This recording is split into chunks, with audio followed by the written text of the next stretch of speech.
Well, hello everyone. I'm a little bit late to this party, a couple of days late in fact, but I think I can be excused because I got a puppy a few days ago and he is taking up a lot of my time at the moment.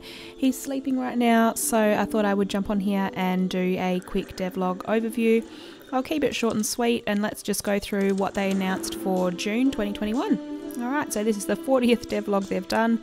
Well done to the developers, they're doing so great, they're really listening to everyone, but they're also just moving forward with the things that they need to get done in order to release their beta version. So with that said, it's first up they're talking about they're steadily moving towards the beta release with a feeling of anticipation growing within the team.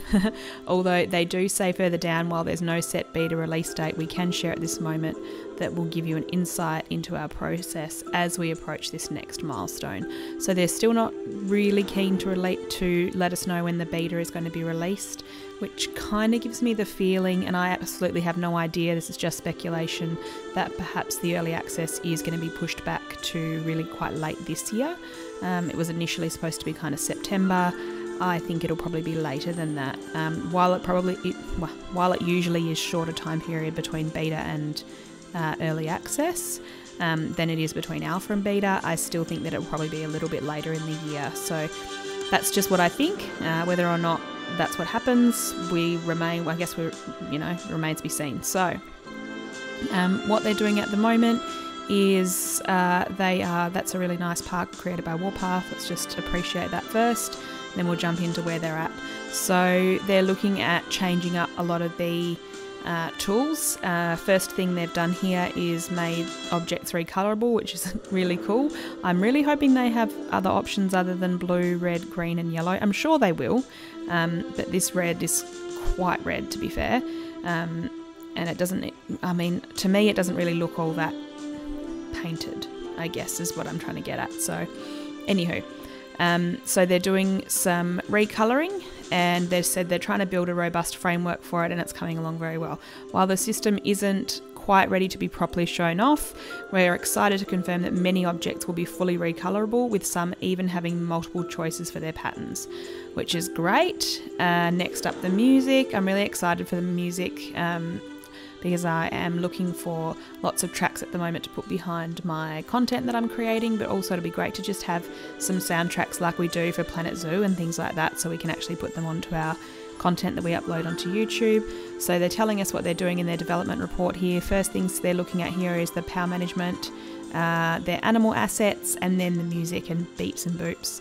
So they've got their power and building management. Now keep in mind I haven't actually looked through this yet, I've just given it a really quick swipe. So one of the things that they are looking at is updating their power and their building management systems. So it says power generators are now capable of failing on their own, requiring a reboot to get them running again. Their chance of turning off is based on a failure rate influenced by the type of generator, its effective range and structural integrity.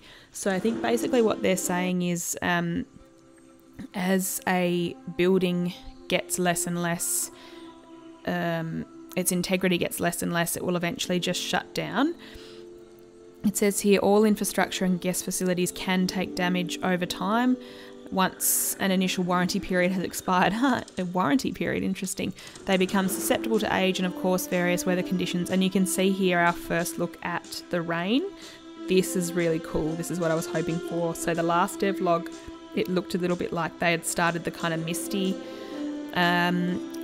weather, I guess, and now they've got sort of the real rain coming in. It says as the building's structural integrity falls, its monthly upkeep increases until the building eventually shuts down. So you have to keep on checking on these buildings so that doesn't happen. So that's really cool. They've now also started working on their day and night cycles and weather throughout. I'm really excited about this. So this is our first glimpse of the park at night and I'm loving all the lighting and oh gosh, it looks good, it looks so good. We'll just keep on scrolling down. Amazing, like it just looks great. I'm hoping that we can customize the light color as well and whether or not they turn on and off. It was a feature that was updated really late into Planet Zoo. It's kind of the ability to switch lights on and off and change the color. So I'm hoping that we can just get that straight up in Prehistoric Kingdom. Oh, it's looking good. I'm loving it. And even we'll get a glimpse of a dinosaur here in the night as well. And then here they've got, this is kind of the progress of the weather. So you can see it going from blue to grey sky, and then I think you get to see a look at the rain. Oh, we don't get to quite see the rain. But then if we look down here, you can see this is the day version and this is the night here. So this is what it looks like as the weather's coming in kind of through the day. You can see it getting rainy, and then the same at night. It does the same thing, it's just obviously in the night time instead. You can click on it to open it up, but I think I'll let you guys do that in your own time.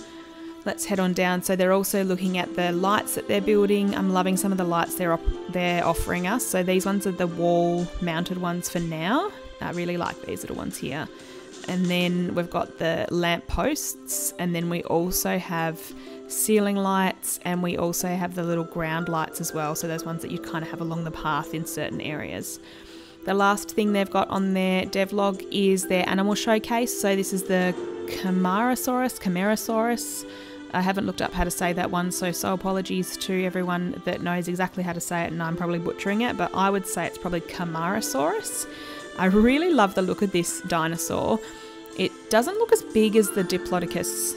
I don't think it does anyway, but I like the pattern that they've got and how it kind of has a gradient up to the dark. And then this is a look at it in a habitat in beta, I'm assuming. So I don't know if they'll give us this dinosaur in beta, but it says beta build work in progress, so we can hope. And then what have we got? Then we've got the community spotlight. So we've got Jackasaur, Estan Wolf, and Jurassic Smashed. So thanks so much, guys, for joining me for the devlog. I am sorry I'm a little bit late to it. You've probably already all seen it by now.